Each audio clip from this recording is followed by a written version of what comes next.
Senhor presidente, senhoras senadoras, senhores senadores, senhora Emanuela, seja bem-vinda ao Senado Federal. Eu gostaria de começar perguntando se a empresa tem alguma experiência anterior a essa na comercialização ou na intermediação da aquisição de compra de vacinas. Gostaria que Vossa Excelência fosse bem, Vossa Senhoria fosse bem objetiva, porque o meu tempo é curto. Sim, claro. Senhor senador, não é uma intermediação, é uma representação e a Precisa em si não tem experiência, mas os funcionários da Precisa possuem. Sim.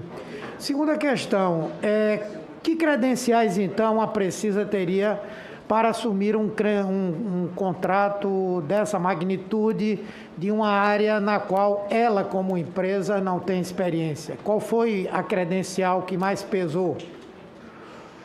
As credenciais regulatórias. Para você trazer qualquer produto de caráter classificado como medicamento para o Brasil, você tem que ter uma autorização de funcionamento expedida pela Anvisa. Não, eu falei de experiência, de qualificação do serviço prestado. Mais uma vez, a Precisa, o CNPJ, é a primeira operação, só que os colaboradores, os funcionários, a área técnica, os farmacêuticos, já trabalharam com vacina. A senhora tem informação sobre os mecanismos de compliance da Bharat Biotech? Ela é uma empresa que zela por esse aspecto do compliance? Senhor senador, a relação da Bharat ela não é uma relação de longa data. O que eu sei da Bharat foi o que a Bharat me falou. Então, eu acredito que sim, eles, até pela experiência que eu tenho com a Índia, eles costumam ser ter uma governança muito bem estabelecida, mas eu não tenho conhecimento porque, mais uma vez, a minha área se limita muito mais à parte técnica. A Bharat Biotech tinha consciência de que essa empresa Precisa se envolveu aqui no Brasil durante a pandemia em várias denúncias, inclusive aqui no Distrito Federal, de superfaturamento de venda de testes, sim ou não? Olha, nós sempre fomos 100% transparentes, não só com a Bharat, mas com todos os nossos parceiros.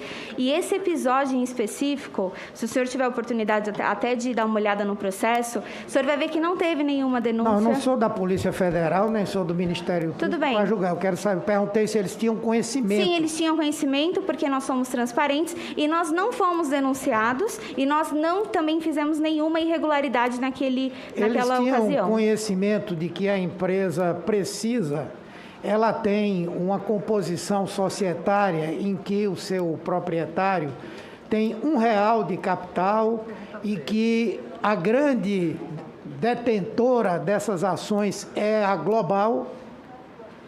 Todos os documentos em relação ao quadro, ao estatuto da companhia, foram compartilhados com a Bharat.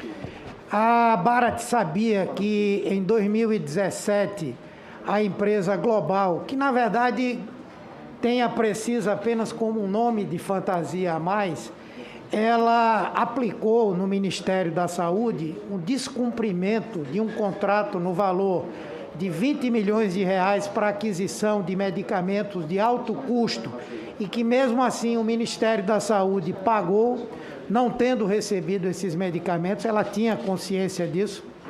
Mais uma vez, nós fomos 100% transparentes com a Bharat, com a fabricante.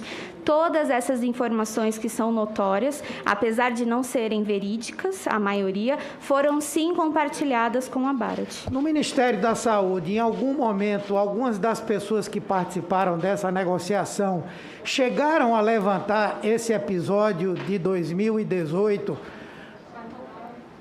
18, não, foi 17. Não, 17 foi onde houve o processo de contratação. Em 18 é onde houve o pagamento. Não, o pagamento... O senhor está falando da Global? Da Global. Foi 2017 o pagamento, não teve pagamento mas em 18. Alguém do Ministério da Saúde avocou isso? Não. Isso é grave, viu, presidente? Presidente e relator, isso é grave. O Ministério da Saúde em nenhum momento invocou a discussão da possibilidade de uma empresa envolvida numa fraude contra o Ministério da Saúde ser intermediária da aquisição de um contrato de 1,6 bilhão de reais. Essa informação ela é importante, ela é muito relevante. A senhora participou de uma reunião A senhora participou de uma reunião entre a Covaxin e a Bharat Biotech na Índia, em que no meio da reunião entrou o embaixador do Brasil na Índia para agregar apoio do governo brasileiro àquela negociação? Foi uma reunião em que a abertura da reunião tinha uma fala de 2 minutos do embaixador, porque ele tinha ido junto com mais outros 70 embaixadores à Bharat na semana anterior dessa reunião. Isso também é relevante, senhor relator. Aqui foi dito que o embaixador não tinha feito nenhuma gestão no sentido de viabilizar esse contrato e agora nós tomamos... Ele não fez gestão, senhor senador. Ele não fez gestão. Ele entrou, deu as boas-vindas em nome da embaixada, da mesma forma que outros 70 embaixadores... Existem telegramas, existem informações sobre essa questão. Essa questão a mim me parece... Senador Roberto, se Vossa Excelência me permite, não. Vamos ouvir a doutora Emanuela, como é que foi a participação do embaixador nessa reunião. Então o senhor me devolve meu tempo, por favor. Todo o tempo, não tenha dúvida disso. Terá a condescendência dessa presidência, não tenha dúvida. Essa reunião foi a abertura da reunião, na verdade. A Bharat tinha feito uma apresentação na semana anterior para 70 embaixadores do mundo inteiro que foram visitar a fábrica e para todos os países, não só o Brasil, mas a Hungria esteve lá com seus representantes e alguns outros países da União Europeia. Os embaixadores de cada país que tinham participado de uma reunião uma semana antes na Índia, eles abriram como se fosse uma abertura e não participaram, não entraram em nenhuma discussão. E por vídeo, tá? Não foi, ele não estava lá. O embaixador deu só um alô para todo mundo. Foi exatamente isso. Muito bem, muito bem. Bom, a outra questão que eu pergunto, aqui estiveram 3 funcionários do Ministério da Saúde, e os 3, embora tenham vindo por razões diferentes, aqui do senador Isalci. Eu perguntei aos 3 e todos aqui perguntaram aos 3. É comum, existe a lembrança de alguns de vossas senhorias que trabalham com fiscalização de contrato, invoices, algum caso em que uma empresa que não era parte do contrato era a recebedora do contrato? Eu estou me referindo ao caso da Madison. Os 3... a senhora Regina, o senhor William e o senhor Luiz Miranda disseram que não. A senhora confirma? Confirma o que eles disseram? Sim. No caso por exemplo... Se eles disseram que não, eles disseram que não. No caso da venda dos preservativos. Sim. Quem recebe, a senhora disse que é uma empresa estrangeira. Que é a produtora, fabricante, né? É o nome que consta do contrato? Sim. Não veio nenhuma empresa em paraíso fiscal para receber o recurso, não? Não, senhor. Sim, é claro, porque essa situação da Covaxin, ela é singular, não é? Aqui foi dito pelos 3 que isso não é comum, que nunca viram isso.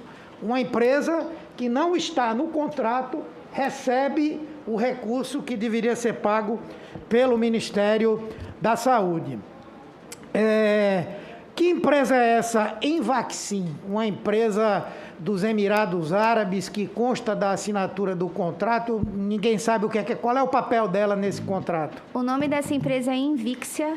E eles atuam como o que a gente chama de finders. São aquelas companhias que colocam outras companhias juntos para que prosperem enfim, nas junções, em joint venture e etc. Eles participam da primeira operação e depois não mais. Também conhecido como brokers, corretores, enfim. Quantas empresas estão nessa intermediação internacional? Porque nós já tínhamos achado a Madison, agora temos uma segunda. Senhor senador, a Madison, ela pode inclusive ser considerada a mesma companhia. Mais uma vez, quando foi enviada a invoice da Madison, eu fiz a mesma pergunta para a Bharat. Quem é Madison? Eu não esperei o Ministério me perguntar, eu perguntei quem é Madison. Por favor, me explique. E eles disseram que a Madison é a empresa que eles estavam utilizando, certo? Já há meses, inclusive, para fazer todas as transações internacionais de venda, comercialização, inclusive para ajustar todas as questões de ensaios clínicos, que como a Barat ela toca diversos ensaios clínicos no mundo inteiro, é necessário você ter um ponto focal de transmissão e repasse de valores. Então, eles estão conduzindo um ensaio clínico nos Estados Unidos. Vai através da Madison. E eles me explicaram isso, me disseram que a mesma característica societária era apresentada entre as duas e eu enviei para o Ministério. O Ministério poderia ter falado, não quero, entendeu? E nós teríamos feito a alteração, o que não aconteceu. E a outra, o que é? A outra que o senador Humberto perguntou. Desculpa? A outra empresa que o senador Humberto perguntou. A Invixia. Eu acabei de explicar, a Invixia ela atua como um broker, é só uma operação. A Invixia ela é inserida pela Barat.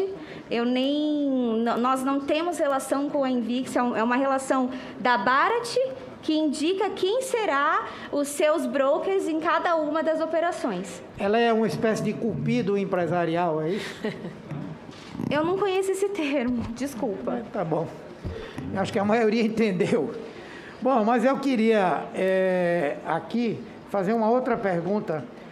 Essas pessoas que a senhora disse que acompanharam a delegação e que se incorporaram depois que souberam que esse contrato estava em andamento, um deles é o senhor Leonardo Ananda Gomes, por acaso são integrantes da Comissão de Comércio Índia-Brasil?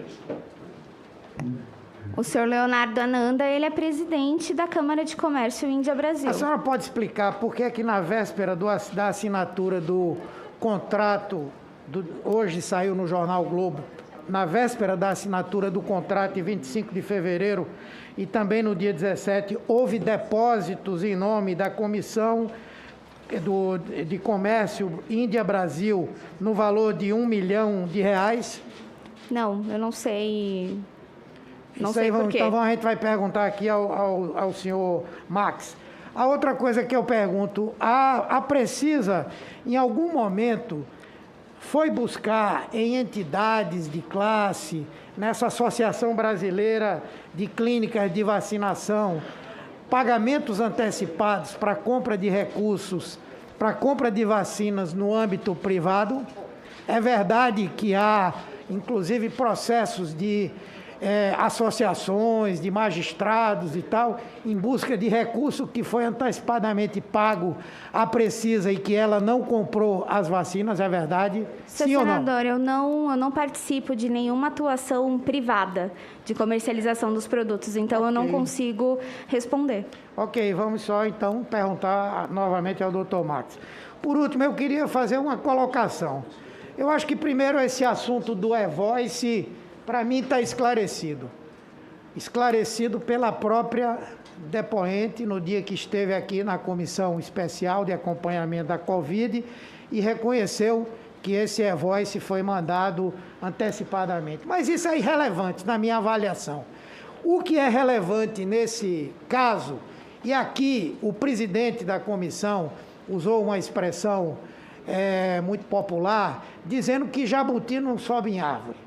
Uma empresa que não tem expertise na área de vacinação, uma empresa com a ficha corrida manchada por golpe no Ministério da Saúde, por envolvimento em corrupção em estados brasileiros durante a Covid, com dinheiro público utilizado para o cometimento de fraude, que no Ministério da Saúde não sofre qualquer restrição para ser intermediária de um contrato de 1,6 bilhão de reais, que tem em seu nome pressões feitas sobre funcionários do Ministério para agilização da importação dessas vacinas, uma empresa que tem uma composição acionária, como eu disse, que faz com que ela seja a própria Global. Global e Precisa são a mesma coisa. Mudaram o nome, talvez para fugir de qualquer tipo de restrição que num governo sério teria sido feita, mas nesse governo não foi feita, para a participação da empresa na intermediação de um contrato como esse. Uma empresa que recebeu um tratamento especial no Ministério em relação a esses preservativos que vendeu. Veja, no dia 13 de novembro do ano passado, vendeu para o Ministério da Saúde 10 milhões de preservativos ao custo de 15,7 milhões de reais, sendo que no dia 18 de fevereiro houve um aditivo para corrigir esse valor para 31 milhões e meio de reais. E só voltaram atrás porque a CNN divulgou essa falcatrua e aí houve um recuo novamente para 15,7 milhões de reais. Portanto, é evidente que essa empresa é uma empresa que tem um tratamento especial, que levou apenas 97 dias para vender uma vacina que não tinha ainda registro na Anvisa aqui no nosso país. Essa é ou não uma condição especial? Esse é ou não um tratamento privilegiado que foi dado a essa empresa? Uma empresa que o próprio relatório do COAF mostra uma série de movimentações financeiras suspeitas, senhor presidente. Suspeitas, e nada disso é levado em consideração na hora de definir isso. E tem mais, que mesmo nesse contrato não cumpre, por exemplo, o envio da primeira carga, que deveria ter acontecido no dia 17 de março e não aconteceu. Mesmo assim, ela manda um invoice para mais à frente garantir o pagamento naquele valor que foi proposto. E por último, senhor presidente, para complementar, o Ministério da Saúde, que não tinha recebido o primeiro lote, que recebeu essa invoice cheia de falhas, ainda manda uma carta para assumir um compromisso de adquirir mais 50 milhões de doses dessa vacina. É pouca coisa para nós levantarmos suspeitas sobre esse contrato, é pouca coisa para nós dizermos que houve, com toda certeza, tráfico de influência e uma série de outras irregularidades que precisam ser investigadas pelos órgãos de investigação desse país. Eu quero concluir aqui dizendo que, como eu disse, essa questão do invoice, ela é sem importância para isso.